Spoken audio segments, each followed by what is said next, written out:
You're listening to Skeptoid. I'm Brian Dunning from Skeptoid.com. COVID-19 and the lab leak. Welcome to the show that separates fact from fiction, science from pseudoscience, real history from fake history, and helps us all make better life decisions by knowing what's real and what's not. Today, we're going to engage in what to many science communicators is the most distasteful part of our job.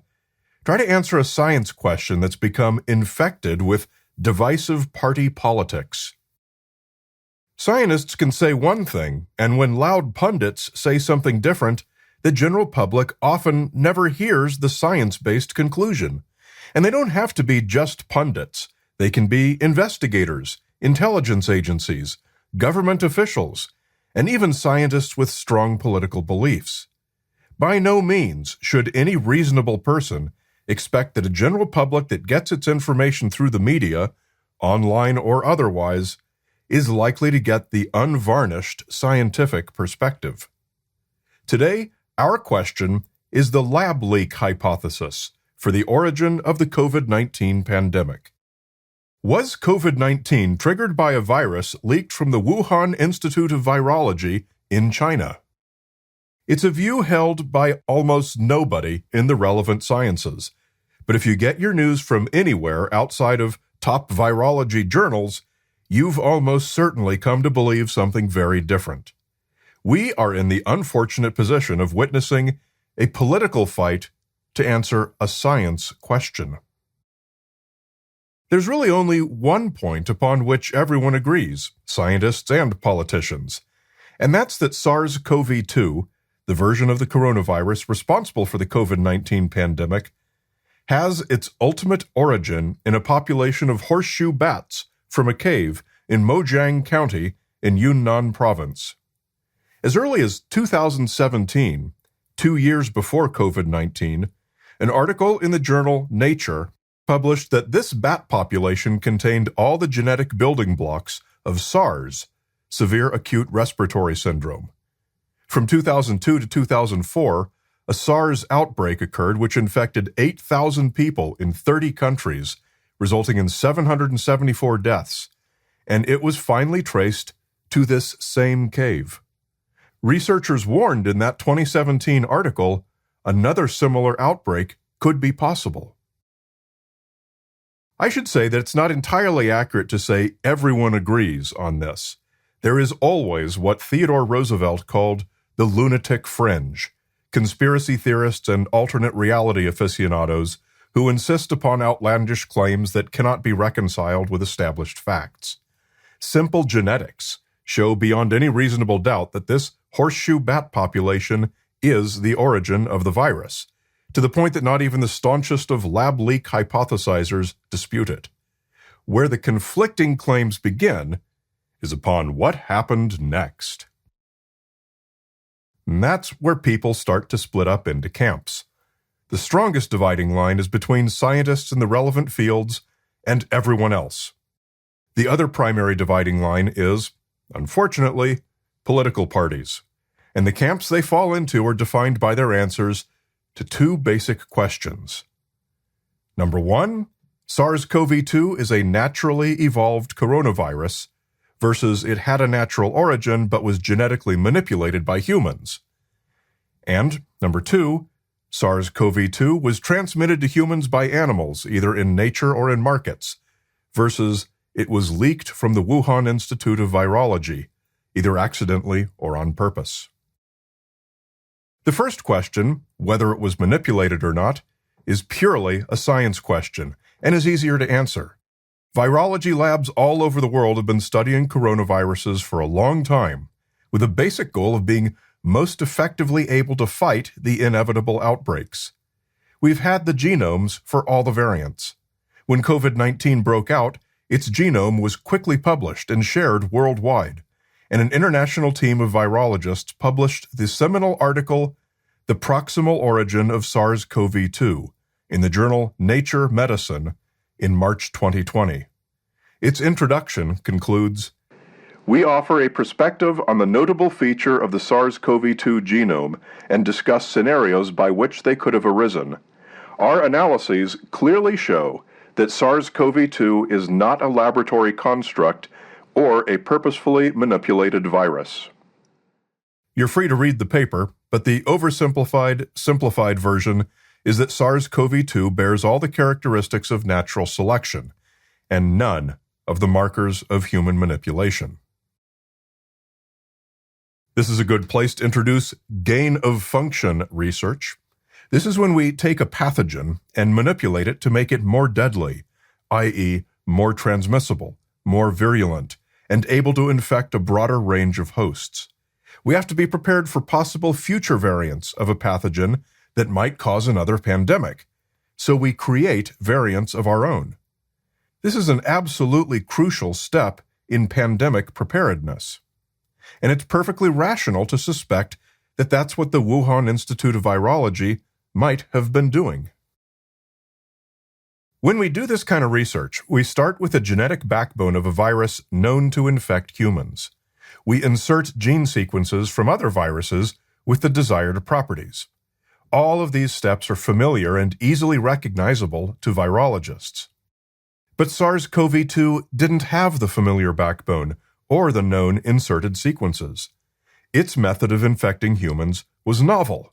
Its spike protein, which empowers it to bind to and enter human cells, was new.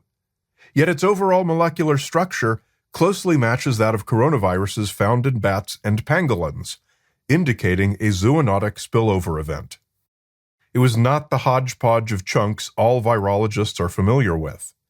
This was something that evolved in nature. Since the paper was published, this basic finding has been overwhelmingly accepted by the relevant scientific community, despite a tiny but vocal minority of virologists claiming to have found suspicious traits or whatnot. Is there room for doubt? Absolutely. Room for doubt, exploiting it, and finding evidence for an alternative is what science is all about. But so far, that hasn't happened. In February 2024, the journal Science reported the results of a worldwide survey of virologists and epidemiologists.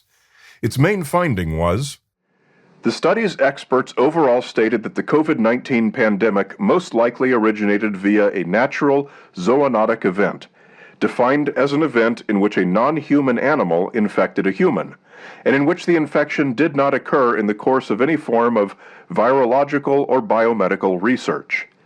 The experts generally gave a lower probability for origin via a research-related accident, but most experts indicated some chance of origin via accident, and about 1/5 of the experts stated that an accident was the more likely origin.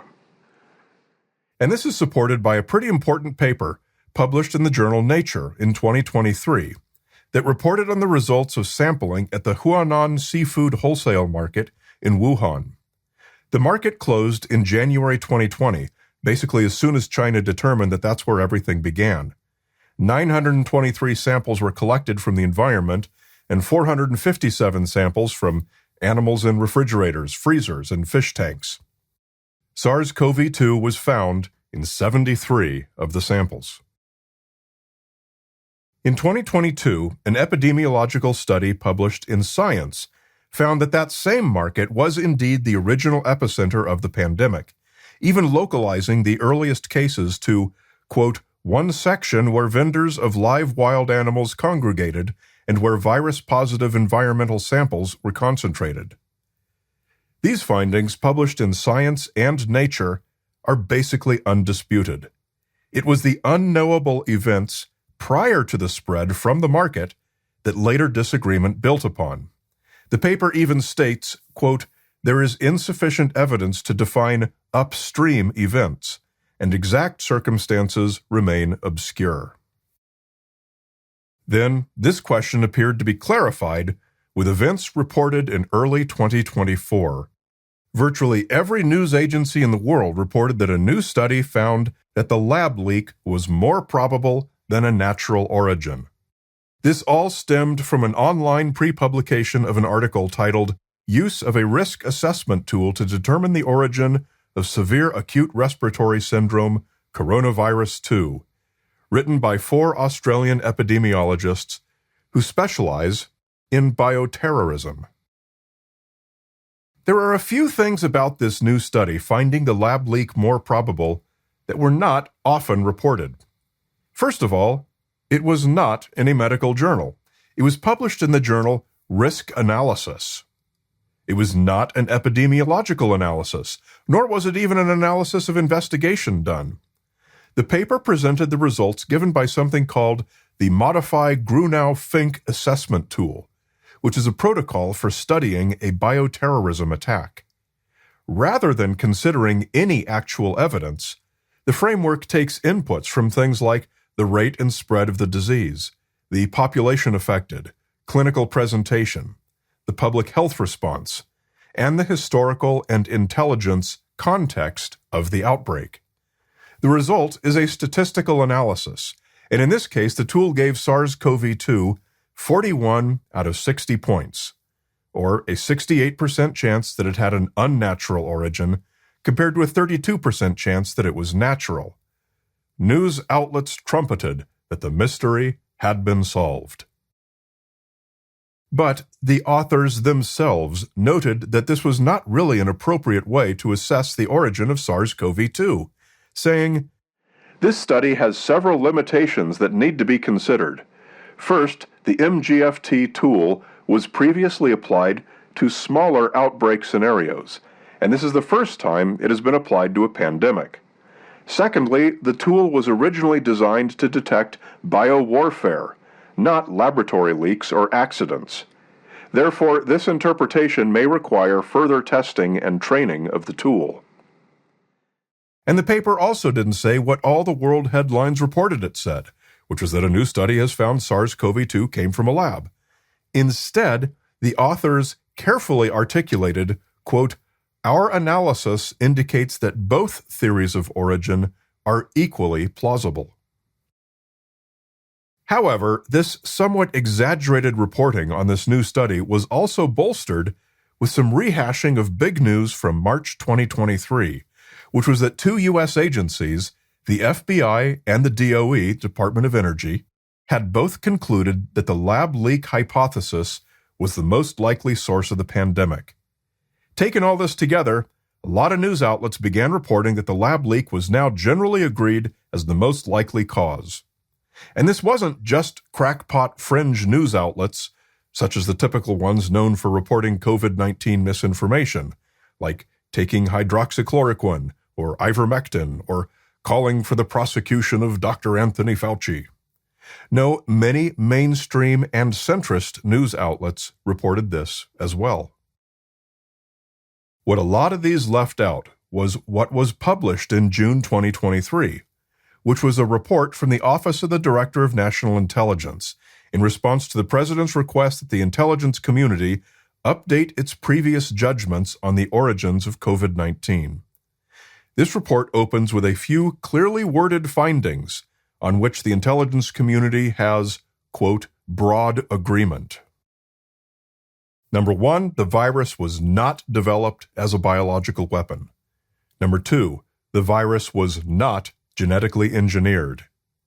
Number three, China's officials did not have foreknowledge of the virus before the outbreak of COVID-19.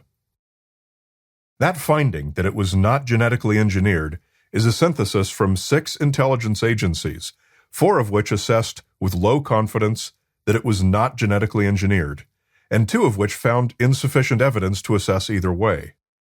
In other words, the FBI and DOE findings are outliers, in that 6 other agencies disagree with them. So if we're doing science by minority vote, then yes, you can say the government thinks it came from a Chinese lab leak. But if you want to accurately characterize the government's consensus assessment, then it has to go the other way. The intelligence community report does not, however, actually name any of those other agencies, referring to them simply and cryptically as intelligence community elements. And importantly, the report also clarifies what the lab leak hypothesis is actually saying. It posits that one or more workers inside the lab accidentally became infected during their work at the Wuhan Institute of Virology, and then went out into the community and infected other people, probably at the Huanan seafood wholesale market. Nobody in the intelligence community is claiming that anything was deliberately released, and certainly not that SARS-CoV-2 was ever being looked at as a bioweapon. And so we can now return to our two original questions given at the top of the show and answer them. Number 1, was SARS-CoV-2 naturally evolved or engineered in a laboratory? Among scientists, the answer is nearly universally that it was naturally evolved. The intelligence community concurs, but with lower confidence. Both groups have fringe outliers that loudly make claims the virus was engineered, contradicting the clear consensus. Number 2, did SARS-CoV-2 jump to humans naturally or via a lab leak? The majority of epidemiologists agree that it jumped naturally. The rest of the community is split or says there's insufficient evidence either way. The intelligence community is more split, with a slight majority agreeing with the consensus view that it jumped naturally. Accidental infection in a lab setting remains plausible. And there we have it. It's important to maintain an open mind, although the likelihood of any new evidence coming to light grows decreasingly probable with each passing year. We will probably never have proof either way.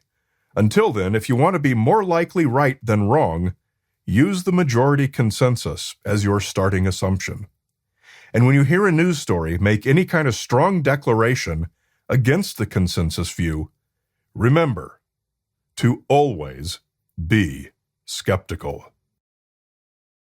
We continue in the ad-free and extended premium feed with a failure mode analysis of what happens when a legit science writer turns to the dark side and becomes a dedicated promoter of misinformation on the lab leak hypothesis.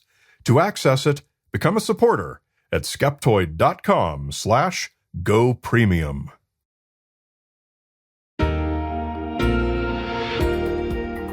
A great big Skeptoid shout-out to, or wait, before we do that, I need to give you something.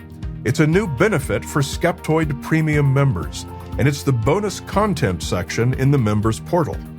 Qualifying members can now access the thing you've been asking us for the longest and the most, Skeptoid bonus content.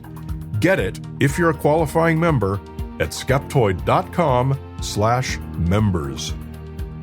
And now for that shout out to our premium supporters who make the whole thing possible, including David Bowman, Alexander Schäuble, pro-vaxxer since 1971, and Evan Webb. We are a member-supported nonprofit. To keep content like this available, debunking COVID misinformation as we did today, and lots of other misinformation, we need more of you to become premium members with just a few dollars a month, or even a lot more if you consider it as important as we do. All tax deductible in most cases. Ask your tax professional. To join us, go to skeptoid.com/go-premium. Skeptoid is a production of Skeptoid Media. Director of Operations and Tinfoil Hat Counter is Kathy Reitmeyer. Marketing Guru and Illuminati Liaison is Jake Young. Production management and all things audio by Will McCandless. Music is by Lee Sanders. Researched and written by me, Brian Dunning. You're listening to Skeptoid, a listener-supported program. I'm Brian Dunning from Skeptoid.com.